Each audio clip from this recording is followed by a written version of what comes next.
உங்களுக்கு அமைதி உரித்தாக அன்பாந்தர்களே, மரியணையின் ஓராண்டில் வீடியோ விழி வாசிப்பு திட்டத்தின் 280ஆம் நாளுக்கு உங்களை அன்புடன் வரவேற்கிறோம். இன்றைக்கி நம்ம கவுண்டவுனினுடைய 85 நாட்கள் அன்பாந்தர்களே. இன்னும் ஜஸ்ட் 85 டேஸ் நம்ம முடிக்க போகிறோம் மொத்த பைபிளையும் அன்பாந்தர்களே.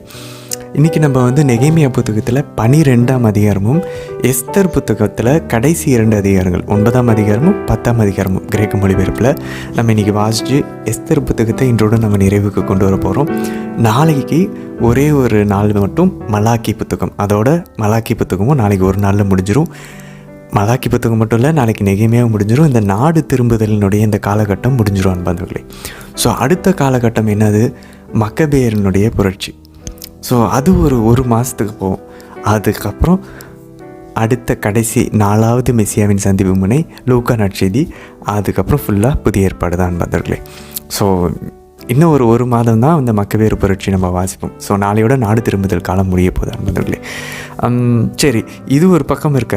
இன்றைக்கி நீதிமொழிகளில் நம்ம 21ஆம் அதிகாரம் 21லேருந்து 24 வசனங்கள் நம்ம இன்றைக்கி வாசிப்போம் அன்பர்களே. முதல்ல இன்றைக்கி மக்கள் உடன்படிக்கையை அவங்க புதுப்பிச்சிட்டாங்க.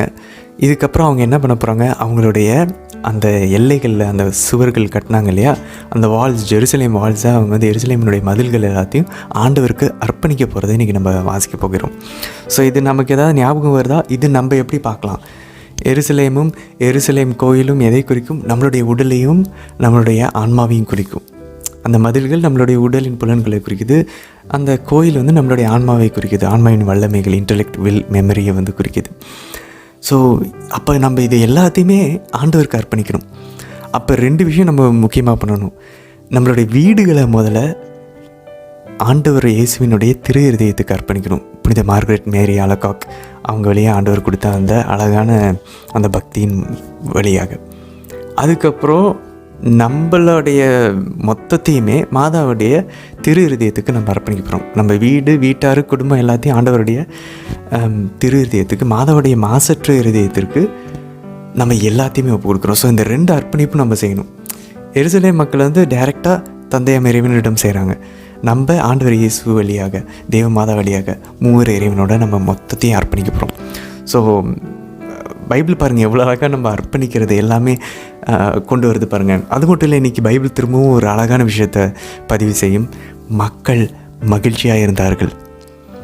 அன்பர்களே, இது உங்களுக்கு எப்படின்னு தெரில.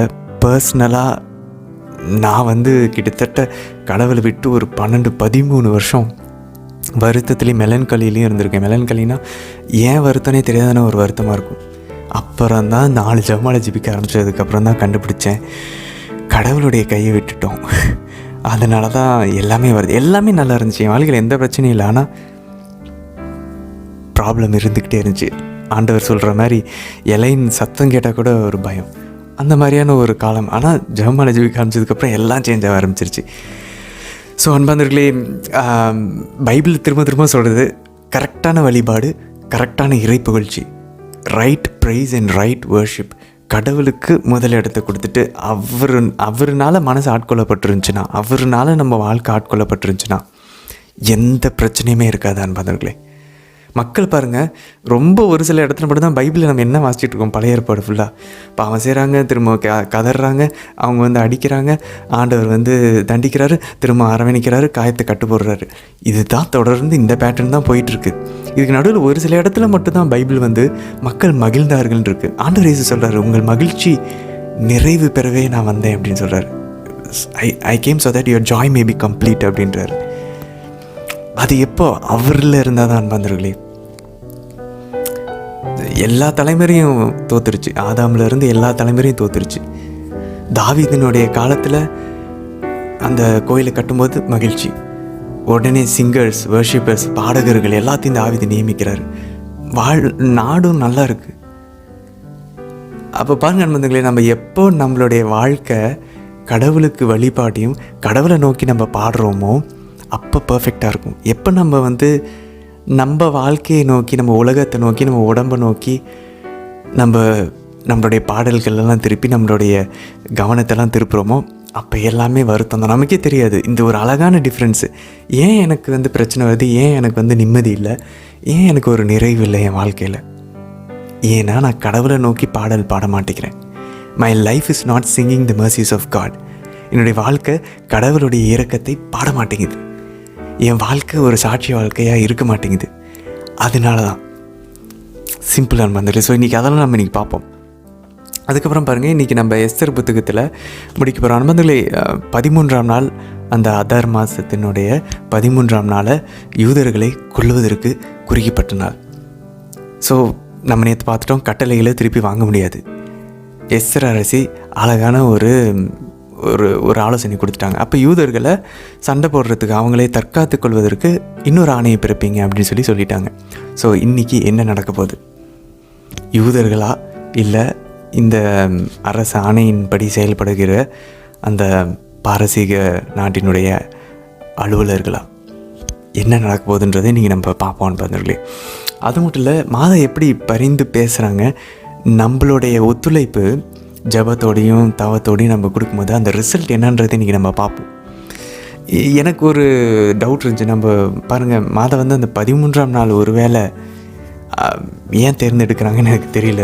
மாதா ஃபாத்திமாவில் வந்து 13ஆம் தேதி வான்றது ஒரு வேளை இந்த பழைய ஏற்பாட்டில் இருக்கக்கூடிய இந்த எஸ்தருக்கு ஒரு தொடர்பு மாதா படுத்துகிறாங்களா? அவங்க புதிய எஸ்தராக வந்து எப்படி பழைய எஸ்தர் நம்ம இன்றைக்கி வாசிப்போம்.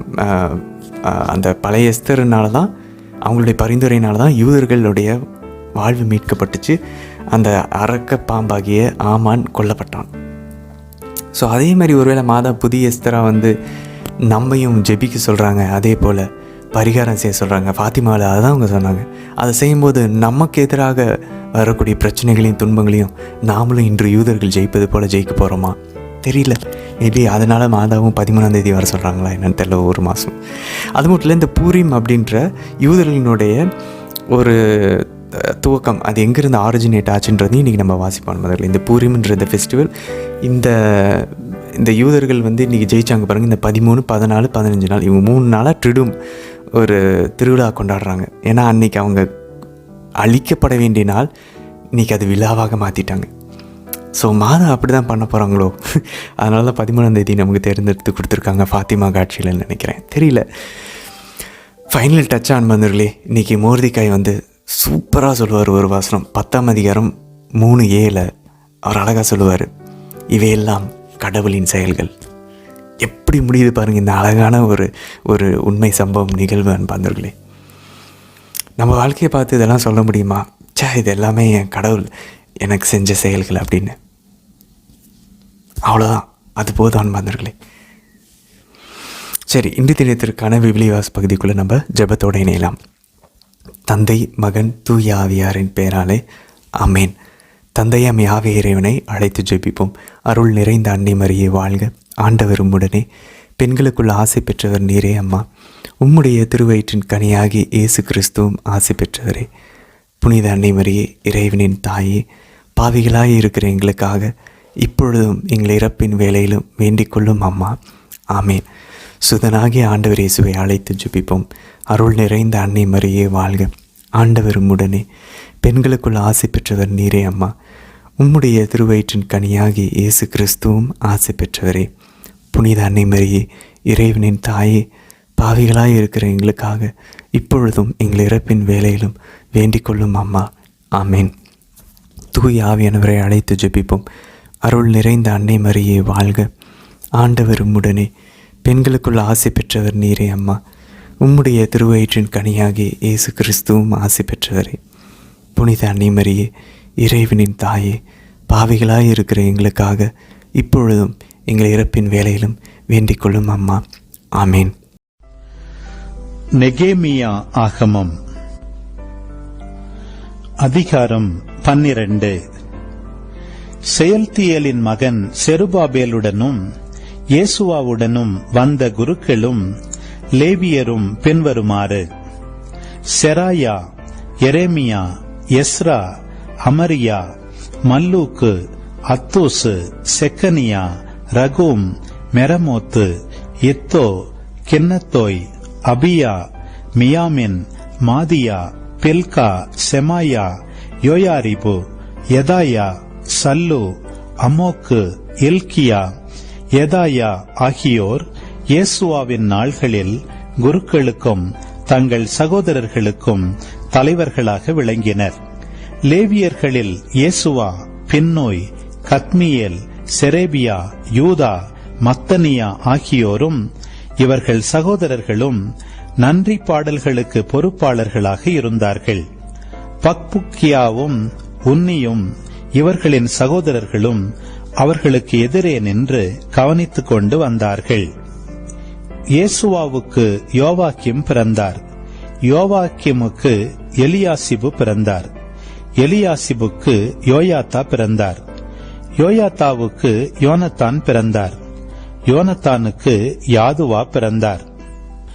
யோவாக்கிமின் நாள்களில் குலத்தலைவர்களாக இருந்த குருக்கள் பின்வருமாறு: செராயா வழிவந்த மெராயா, எரேமியா வழிவந்த அனனியா, எஸ்ரா வழிவந்த மெசுல்லாம், அமரியா வழிவந்த யோகனான், மல்லூக்கி வழிவந்த யோனத்தான், செப்பனியா வழிவந்த யோசேப்பு, ஆரியம் வழிவந்த அத்னா, மெரையோத்து வழிவந்த எல்காய், இத்தோ வழிவந்த செக்கரியா, கின்னத்தோன் வழிவந்த மெகல்லாம், அபியா வழிவந்த சிக்ரி, மின்யமேன், மோவதியா, பில்தாய், பில்கா வழிவந்த சம்மூவா, செமாயா வழிவந்த யோனத்தான், யோயாரிபு வழிவந்த மத்தனாய், யதாயா வழிவந்த உசி, சல்லாம் வழிவந்த கல்லாய், அமோக்கு வழிவந்த ஏபேர், இல்கியா வழிவந்த அசுபியா, யாதாய் வழிவந்த நத்தானியேல் ஆவர்.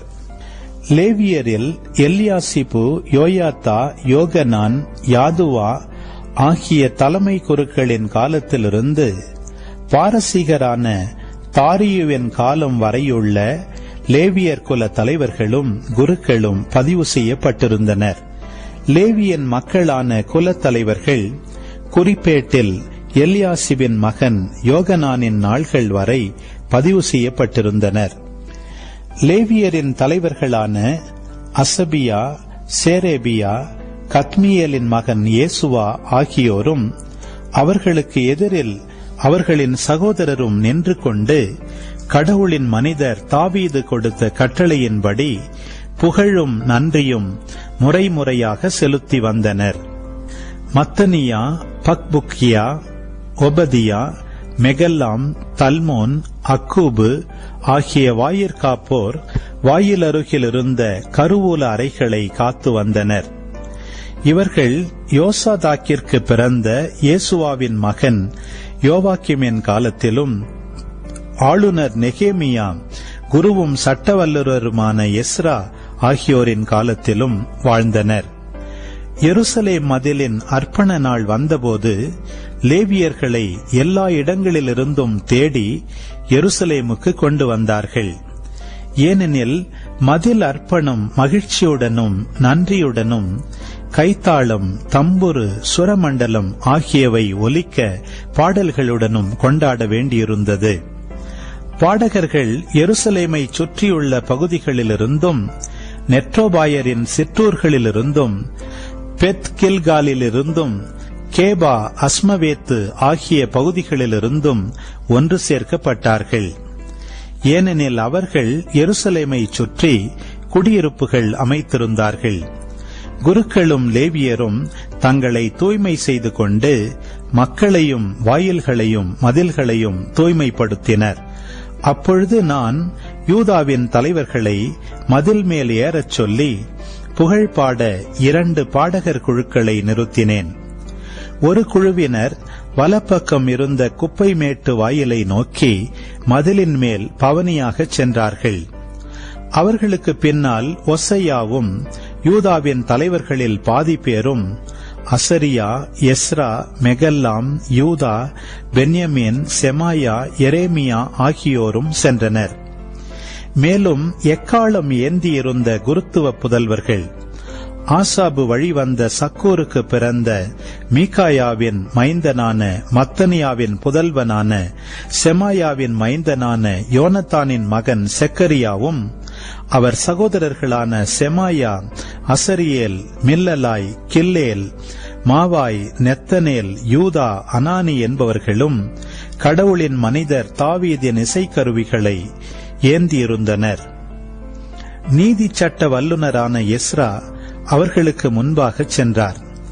அவர்கள் ஊருணி வாயிலை கடந்து தங்களுக்கு எதிரே இருந்த தாவீது நகரின் படிகளின் வழியாக மேலே சென்று தாவீதின் அரண்மனைக்கு மேலே செல்லும் மதிர்ச்சுவரின் படிகளை கடந்து கிழக்கே இருந்த தண்ணீர் வாயில் வரை சென்றனர்.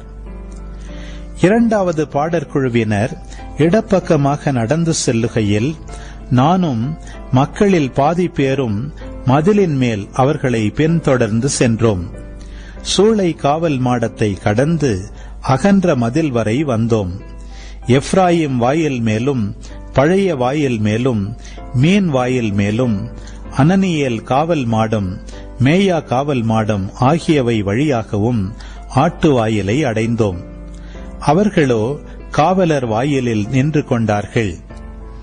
பின்பு 2 பாடகர் குழுவினர்களும் கடவுளின் இல்லத்தில் நின்று கொண்டார்கள். நானும் என்னோடு அலுவலர்களில் பாதி பேரும் அங்கு இருந்தோம். குருக்களில் எலியாக்கிம், மாசேயா, மின்யமீன், மீகாயா, எலியோனாய், செக்கரியா, அனனியா ஆகியோர் எக்காலம் தாங்கி இருந்தனர். மாசேயா, செமாயா, எலையாசர், உசி, யோகனான், மல்கியா, ஏலாம், ஆசேர் ஆகியோரும் நின்றனர். பாடகர்களும் அவர்களின் தலைவர் இஸ்ரகியாவும் உரக்க பாடினார்கள். அன்று அவர்கள் மிகுதியாக பலி செலுத்தி மகிழ்ந்தனர். ஏனெனில் கடவுள் அவர்களை பெரும் மகிழ்ச்சியால் நிரப்பினார். அவர்களின் மனைவியரும் பிள்ளைகளும் மகிழ்ச்சி கொண்டாடினர். எருசலேமின் ஆரவாரம் வெகு தூரம் வரை கேட்டது. கருவூலம், படையல்கள், முதற்கனி, 10 பகுதி ஆகியவைகளுக்கான அறைகளின் பொறுப்பாளர்களையும் திருச்சட்டத்தின்படி குருக்களுக்கும் லேவியருக்கும் உரிய பகுதிகளை நகர்களின் வயல்களில் தண்டல் செய்யும் ஆள்களையும் அன்று நியமித்தார்கள். ஏனெனில் அங்கே பணிபுரிந்த குருக்களையும் லேவியர்களையும் குறித்து யூதா மகிழ்ச்சி கொண்டது. தாவீது அவருடைய மகன் சாலமோன் ஆகியோரின் கட்டளைப்படி இவர்கள் தங்கள் கடவுளின் பணியிலும் தூய்மை செய்யும் பணியிலும் ஈடுபட்டிருந்தனர். அவ்வாறே பாடகர்களும் வாயிற்காப்போரும் பணி செய்தனர். ஏனெனில் தாவீது, ஆசாபு ஆகியோரின் பழங்காலத்திலிருந்தே பாடகர் தலைவர்கள் நியமிக்கப்பட்டிருந்தனர். கடவுளுக்குரிய புகழ்பாடல்களும் நன்றி பாடல்களும் இருந்தன. மேலும் செருபாபேலின் நாள்களிலிருந்தும் நெகேமியாவின் நாள்களிலிருந்தும் இஸ்ரேல் மக்கள் யாவரும் பாடகர்களுக்கும் வாயிற்காப்போருக்கும் உரிய பகுதிகளை நாள்தோறும் கொடுத்து வந்தனர். அவர்கள் லேவியருக்கு உரியதை பிரித்து வைத்தனர். லேவியர் ஆரோனின் மக்களுக்கு உரியதை பிரித்து வைத்தனர். எஸ்தராகமம் அதிகாரம் 9. 12ஆம் மாதம் ஆகிய ஆதார் மாதம் 13ஆம் நாள் மன்னரின் ஆணை செயல்படுத்தப்பட்டது. அன்று யூதர்களின் பகைவர்கள் அழிந்தார்கள். யூதர்கள் மீது கொண்ட அச்சத்தால் யாருமே அவர்களை எதிர்த்து நிற்கவில்லை. மொர்தெகாய்க்கு அஞ்சியதால் மாநில ஆளுநர்களும் குறுநில மன்னர்களும் அரச எழுத்தர்களும் யூதர்களுக்கு மரியாதை செலுத்தினார்கள். ஏனெனில் பேரரசு முழுவதும் மொர்தெகாய் மதித்து போற்றப்பட வேண்டும் என்று மன்னர் ஆணையிட்டிருந்தார். சூசா நகரில் யூதர்கள் 500 பேரை கொன்றார்கள். இவர்களுள் பரிசனஸ்தாயின், தெல்போன், பாஸ்கா, பரிதாத்தா, பாரையா, சர்பாக்கா, மார்மசிமா, அருபேயு, அர்சேயு, சபுதேதான் ஆகிய 10 பேரும் அடங்குவர். இவர்கள் எல்லாரும் யூதரின் பகைவனும் பூகையனாகிய அம்மதாத்தாவின் மகனுமாகிய ஆமானின் மைந்தர்கள். மேலும் யூதர்கள் அவர்களின் உடைமைகளை சூறையாடினார்கள். சூசாவில் கொல்லப்பட்டவர்களின் எண்ணிக்கை மன்னருக்கு அன்றே அறிவிக்கப்பட்டது. அப்போது மன்னர் எஸ்தரிடம், சூசா நகரில் மட்டுமே யூதர்கள் 500 பேரை கொண்டிருக்கிறார்கள். அவ்வாறாயின் நாட்டின் மற்ற பகுதிகளில் என்ன செய்திருப்பார்கள் என நினைக்கின்றாய்? உனக்காக நான் வேறு என்ன செய்ய வேண்டும்? அதை நான் நிறைவேற்றுவேன் என்று கேட்டார். எஸ்தர் மன்னரிடம், இன்று போல நாளையும் செய்ய யூதர்களுக்கு அனுமதி வழங்கும். ஆமானின் மைந்தர்கள் 10 பேருடைய பிணங்களையும் தொங்கவிடச் செய்யும் என்றார். மன்னர் அதற்கு இசைந்தார். ஆமானின் மைந்தர்களுடைய பிணங்களை தொங்கவிடுமாறு நகர யூதர்களிடம் கையளித்தார். ஆதார் மாதம் 14ஆம் நாளன்றும் சூசா நகர யூதர்கள் ஒன்று கூடி 300 பேரை கொன்றார்கள். ஆனால் எதையும் சூறையாடவில்லை. பேரரசின் மற்ற பகுதிகளில் வாழ்ந்த யூதர்கள் ஒன்று திரண்டு பகைவர்களிடமிருந்து தங்களையே தற்காத்துக் கொண்டு விடுதலை பெற்றார்கள். ஆதார் மாதம் 13ஆம் நாள் 15,000 பேரை கொன்றார்கள். ஆனால் எதையும் சூறையாடவில்லை. அதே மாதம் 14ஆம் நாளை அவர்கள் ஓய்வு நாளாக மகிழ்ச்சியோடும் அக்களிப்போடும் கொண்டாடினார்கள். சூசா நகர யூதர்கள் 14ஆம் நாளென்றும் ஒன்று கூடினார்கள். ஆனால் ஓய்வு கொள்ளவில்லை. மாறாக 15ஆம் நாளை மகிழ்ச்சியுடனும் அக்களிப்புடனும் கொண்டாடினார்கள். இதனால்தான் தொலை நாடுகளில் சிதறி வாழும் யூதர்கள் ஆதார் மாதம் 14ஆம் நாளை நன்னாளாக மகிழ்ச்சியுடன் கொண்டாடுகிறார்கள். ஒருவருக்கொருவர் உணவுப் பொருள்களை பரிமாறிக்கொள்கிறார்கள். ஆனால் மாநகர்களில் வாழ்கிறவர்கள் ஆதார் மாதம் 15ஆம் நாளை நன்னாளாக கொண்டாடி உணவுப் பொருள்களை பரிமாறிக்கொள்கிறார்கள். மொர்தெகாய் இவற்றை ஒரு நூலில் எழுதி அருகிலும் தொலையிலுமாக அர்தக்சஸ்தாவின் பேரரசில் வாழ்ந்த யூதர்களுக்கு அனுப்பினார்.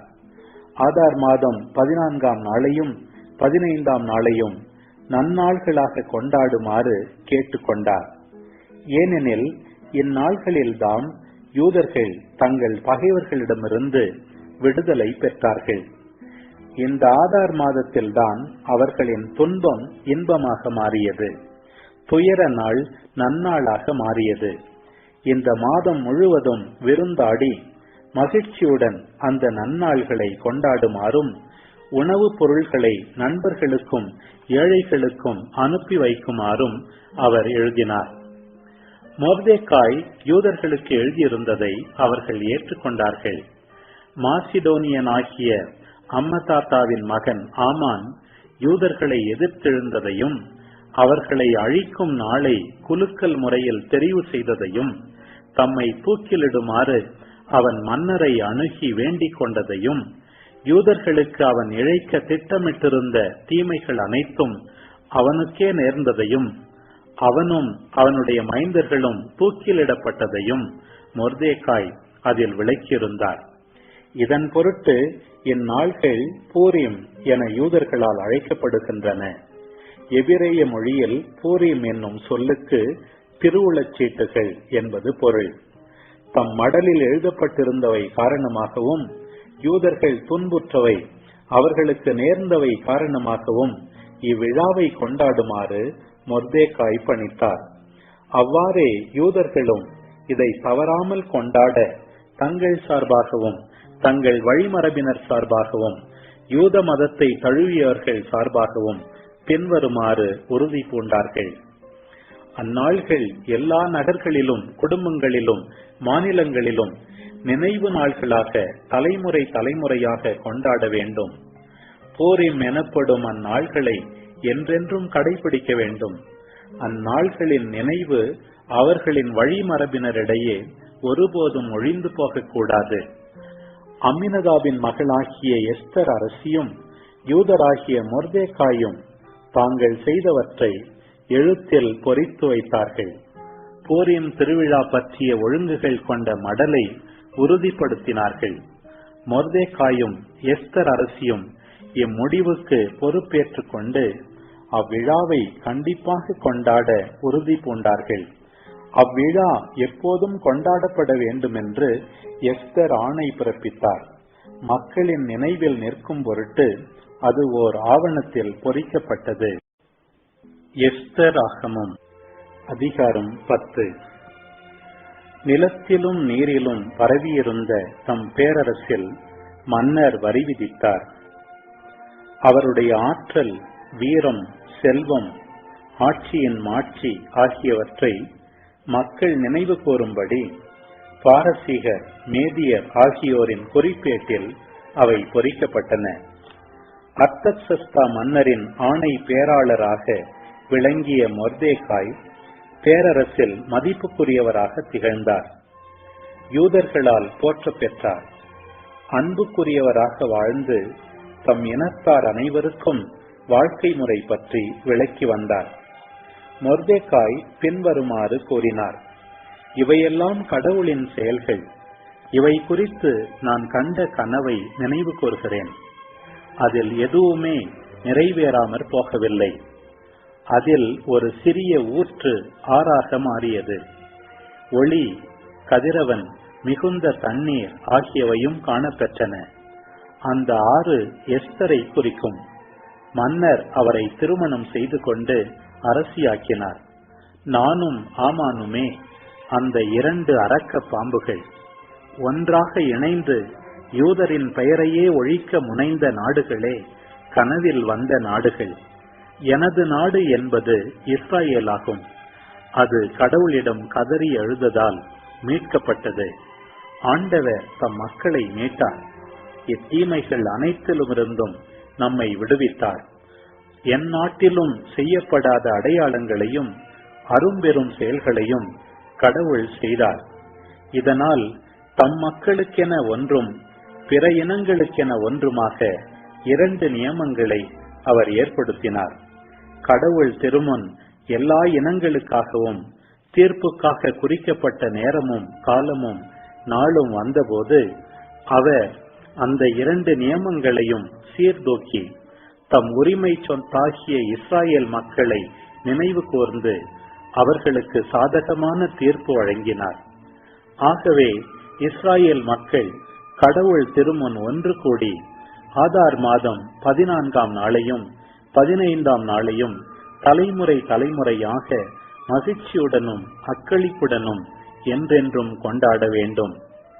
தாலமி, கிளியோபாத்ரா ஆகியோருடைய ஆட்சியின் 4ஆம் ஆண்டில் தாம் ஒரு குரு என்றும் லேவியர் என்றும் சொல்லிக் கொண்ட தோசித்து அவருடைய மகனாகிய தாலமி ஆகிய இருவரும் பூரீம் பற்றிய மடலை எகிப்துக்கு கொணர்ந்தார்கள்.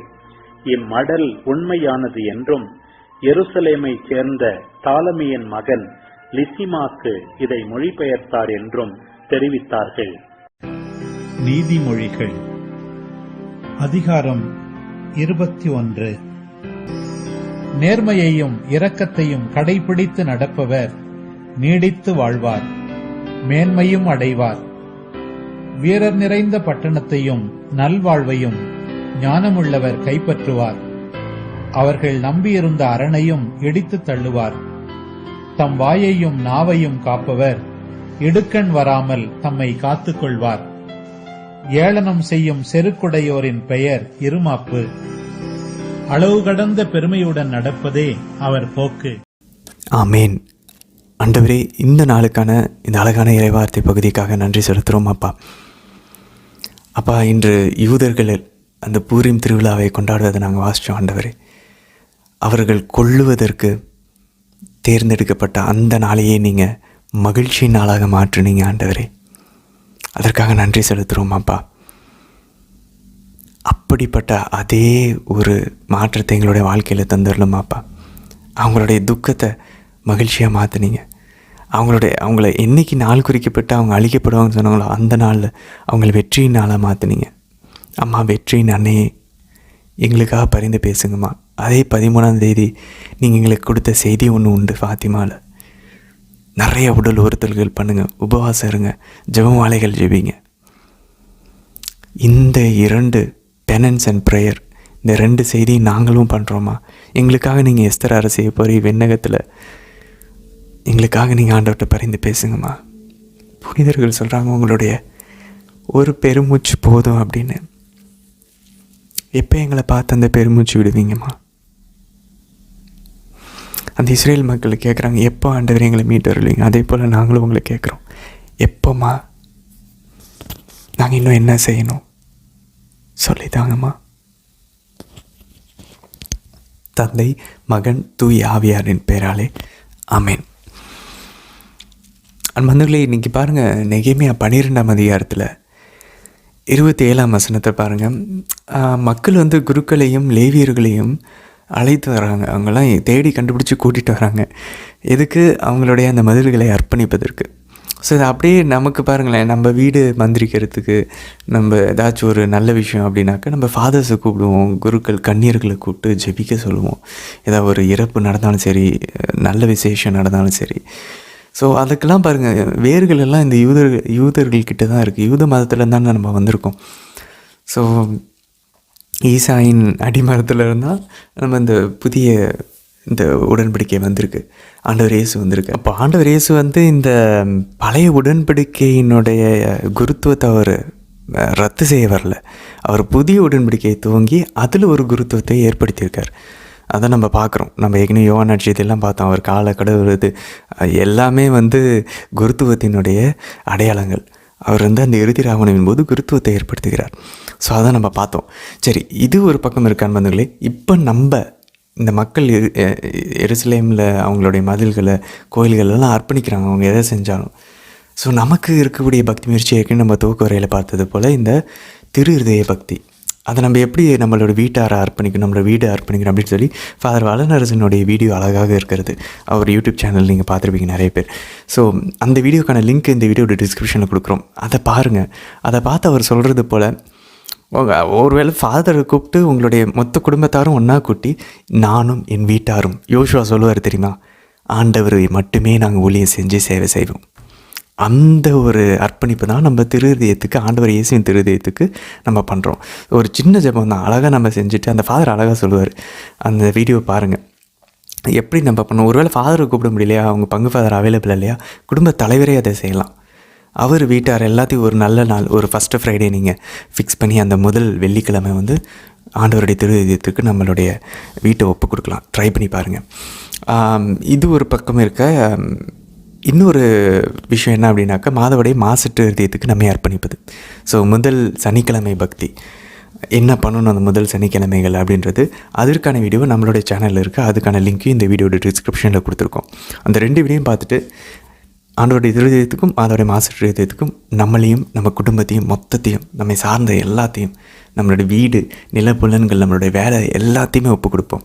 அதுவே நிறையா தீய சக்திகளுக்கு, பாவ அடிமைத்தனங்களுக்கு, நிறைய தடைகள்லேருந்து நம்மளை விலக்கும் அன்பர்களே. அவ்வளோ ஒரு ஸ்பிரிச்சுவல் பவர் இருக்கும். தீய சக்திகளை வெளியேற்றும். இது அந்த குடும்பம் வீட்டுக்கு ஆண்டவர் இயேசுவினுடைய திருதயத்துக்கு அர்ப்பணிக்கப்பட்டுச்சுன்னா உள்ளே நுழைய முடியாது. அந்த நபர்கள் மாதாவுடைய மாசற்ற இருதயத்துக்கு அர்ப்பணிக்கப்பட்டவர்கள் அப்படின்னா அவங்களால கண்டிப்பாக அந்த நபர்களுடைய ஆன்மாவுக்குள்ளேயும் உடலுக்குள்ளேயும் நுழைய முடியாது. அப்படியே நுழைஞ்சாலும் மாதா அனுமதிக்கிறாங்கன்னா அதிலிருந்து மிகுதியான நன்மையை கொண்டு வருவாங்க. ஒரு நாள் அவனை மிதிக்கப்படும், அவனுடைய தலை மிதிக்கப்படும். 43ஆம் வசனம் பாருங்கள் நண்பர்களே, 12ஆம் அதிகாரம் நெகேமியாவில். அன்று அவர்கள் மிகுதியாக பலி செலுத்தி மகிழ்ந்தனர். அப்போ பாருங்களேன், நமக்கு எல்லாருக்குமே தெரியுது நம்ம மாசில் இருந்தால் சந்தோஷமாக இருக்குது. அப்போயே நம்ம டெய்லி போக மாட்டேங்கிறோம். நற்கருணை பிரசன்னத்துலேருந்து அமைதி வருது, ஏன் டெய்லி அப்போ போக மாட்டேங்கிறோம்? ஜெபமாலை ஜெபிச்சு முடித்தோன்னா நம்ம சிந்தனைகள் எல்லாம் ஒரு ஒழுங்குக்கு வருது. அப்படியே நம்ம டெய்லி அது நிறைய 4 ஜெபமாலைகள் ஜெபிக்க மாட்டேங்கிறோம். யோசிச்சு பார்ப்போமே, நமக்கு தெரியுது உலகம் தரக்கூடிய அமைதி இல்லை, இது வேற ஒரு அமைதி தருது. இந்த அமைதி நல்லா இருக்குது, நிறைவு தருது. உலகம் தர அமைதி திரும்பவும் அது நிறைவு தரமாட்டேங்குது. அப்புறம் ஏன் அன்பர்கள் நம்ம அவங்கள தேட மாட்டேங்கிறாங்க? இவங்க மிகுதியான பலி செலுத்தினா மகிழ்கிறாங்க, அப்புறம் ஏன் சிலைக்கு போகிறாங்க பாருங்களேன். அவங்கள மட்டும் பார்த்து நம்ம அப்படி கேட்கக்கூடாது, நம்மளையும் பார்த்து நம்ம கேட்டுக்கணும். நம்மளும் அப்படி தான் போயிட்டுருக்கோம். அருள் வேணும், கடவுளுடைய ஆவி வேணும், அந்த உணர்த்துதல் வேணும், ஞானம் வேணும். ஜெபிக்க ஆண்டவர் அதை கொடுப்பார் அன்பர்களே. ப்ரே பண்ணுவோம். இப்போதைக்கு எவ்வளோ தாளந்து கொடுத்துருக்காரோ அதுக்கு விசுவாசமாக இருப்போம். இப்போதைக்கு ஒரு ஜமாலை ஜெபிக்க முடியாது, அந்த ஒரு ஜமாலையில் கேட்போம், அம்மா இன்னும் அதிகமாக ஜெபிச்சு இன்னும் அருள் வாங்கி என் வாழ்க்கையை மாற்றும். அந்த ஒரு தாளந்துக்கு நம்ம விசுவாசமாக இருப்போம், கன்சிஸ்டண்ட்டாக அதை பண்ணுவோம். அதிலிருந்து ஆண்டவர் இன்னும் நிறைய அருள்களை கொடுப்பார். இல்லாதவனுக்கு இருப்பதும் எடுத்துக்கொள்ளப்படும், இருக்கிறவர்களுக்கு இன்னும் சேர்த்து கொடுக்கப்படும். ஏனெனில் அதுக்கப்புறம் பாருங்கள், ஏனெனில் கடவுள் அவர்களை பெரும் மகிழ்ச்சியால் நிரப்பினார். அப்போ பாருங்களேன், மகிழ்ச்சியால் நிரப்புறது கடவுளால் மட்டும்தான் முடியும். சாத்தானும் உலகமும் நம்ம உடம்பும் ஒரு சில மகிழ்ச்சி கொடுக்கும். ஆனால் அந்த மகிழ்ச்சிக்கு அப்புறம் கசப்பும் வெறுமையும் இருளும் வெறுப்பும் தான் இருக்கும், நிறைவு இருக்காது. ஆனால் ஆண்டவர் அவர்களை பெரும் மகிழ்ச்சினால் நிரப்பினார். இதை தானே பைபிள் பாருங்கள், இது தான் கேட்குது.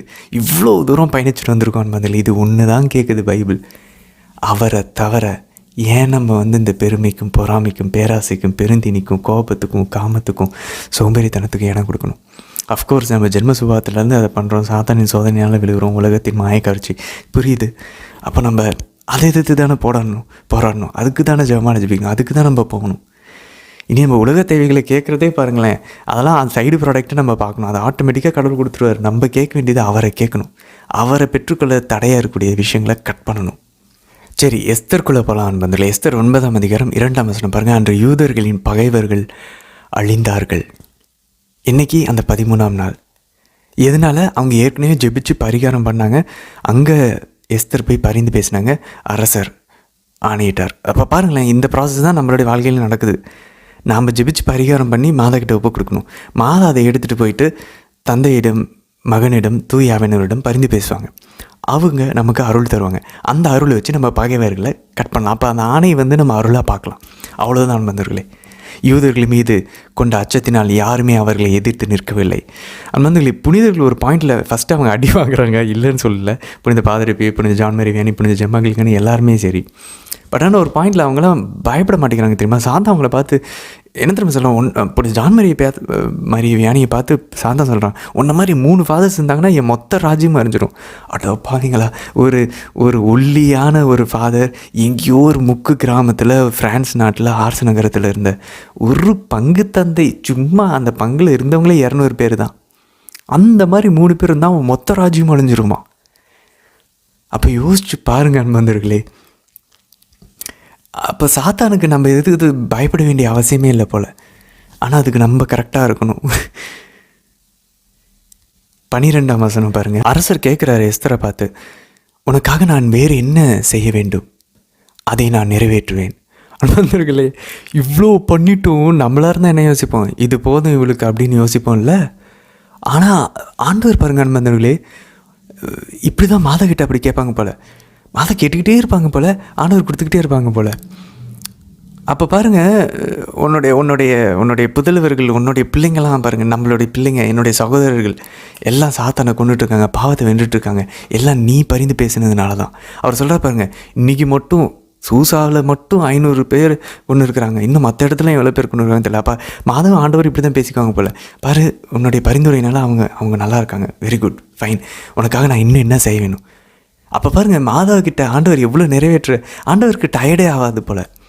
இந்த உலக அரசனே, இந்த உலக அரசியான எஸ்தருக்கு இவ்வளவு தாராள உள்ளத்தை காட்டுறாரு அப்படின்னா, அந்த பிரபஞ்சத்தின் அரசராகிய ஆண்டவர் இயேசு அவ்வளவு தாழ்ச்சி நிறைஞ்ச, அவ்வளோ அன்பு நிறைஞ்ச அவருடைய அம்மாவுக்கு எவ்வளோ பண்ணுவார். எஸ்தர் என்ன பண்ணாங்க அரசருக்கு? ஆனால் தேவமாதா தன் உடலையும் தன் இரத்தத்தையும் ஆண்டவர் இயேசுக்கு கொடுத்தாங்க, தன் மனசை கொடுத்தாங்க, எல்லாத்தையுமே கொடுத்தாங்க. அவங்க வாழ்க்கையை கொடுத்துட்டு அவங்க பின்னாடி அவங்க அலைஞ்சாங்க. எல்லாத்தையும் விட்டுட்டு வந்தவங்க அவங்க தான். தந்தை இறக்கி விட்டார், தன் அரியணையே, தன்னுடைய ராஜ்யத்தையே கீழே இறக்கி விட்டார் அந்த அம்மாவுடைய உதிரத்துக்குள்ளே. அது ஆண்டவர் இயேசு. அப்போ ஆண்டவர் இயேசு அம்மாவை எவ்வளோ அன்பு செய்வார், தெய்வமாத ஆண்டவர் இயேசு எவ்வளோ அன்பு செய்வாங்க. இந்த உலகத்தில் எத்தனை பிரிந்து போன சகோதரர்களுடைய எல்லா அன்பும், எல்லா கத்தோலிக்க திருச்சபையோட அன்பும் சேர்த்தா கூட நம்ம யாருமே அவ்வளோ ஆண்டவர் இயேசு அன்பு செஞ்சுருக்கவே மாட்டோம். அதே போல் ஆண்டவர் இயேசு அந்தளவுக்கு மாதவ அன்பு செய்கிற அளவுக்கு யாருமே மாதவ நம்ம அன்பு செய்ய முடியாது.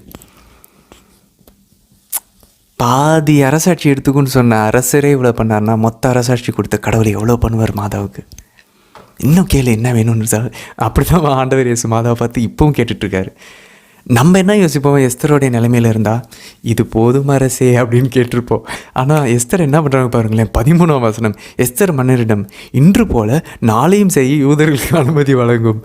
ஆமானின் மைந்தர்கள் 10 பேரையும் பிணங்களையும் தொங்க விட செய்யும். அப்போனா அந்த எஸ்தரோடைய ஒரு வெறி பாருங்கள். அவ்வளோ உபவாசம் இருந்தாங்களா, அவங்க உயிரை பணைய வச்சு பண்ணாங்கல்ல. மாதாவுக்கு இவ்வளோ ஒரு வாஞ்சை இருக்கும் பாருங்களேன்.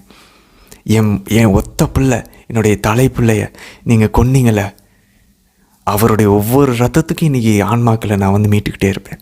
அது ஒவ்வொரு ரத்தத்துக்கு உத்திரிகை ஸ்தலத்துலேருந்து ஆன்மாக்களை தூக்கிக்கிட்டே இருப்பேன். மாதாவுடைய வாஞ்சை எவ்வளோ இருக்கும் பாருங்கள் நண்பர்களே. எனக்கு இப்போ தான் புரியுது. நம்ம போதும்னு நம்ம நினச்சிருவோம், ஆனால் மாதா போதும்னு நினைக்க மாட்டாங்க. திரும்ப போய் கேட்பாங்க. இன்றைக்கி போல் நாளைக்கு செய்யணும், இவனுக்கு பண்ணது போல் அவனுக்கு பண்ணுங்கள், அவங்களுக்கு பண்ணது போல் அந்த பொண்ணுக்கு பண்ணுங்கள். மாதா கேட்டுக்கிட்டே இருப்பாங்க போல் நண்பர்களே. அதுக்கப்புறம் பாருங்கள் 22ஆம் வசனம், ஏனெனில் இந்நாளில் தான் யூதர்கள் தங்கள் பகைவரிடமிருந்து விடுதலை பெற்றார்கள். இந்த அதார் மாதத்தில் தான் அவர்களின் துன்பம் இன்பமாக மாறியது, துயர் நாள் நன்னாளாக மாறியது. அன்பர்களே, அந்த 3 நாள் 13, 14, 15 நமக்கு என்ன தெரியுமா அன்பர்களே? புனித வெள்ளி, அந்த புனித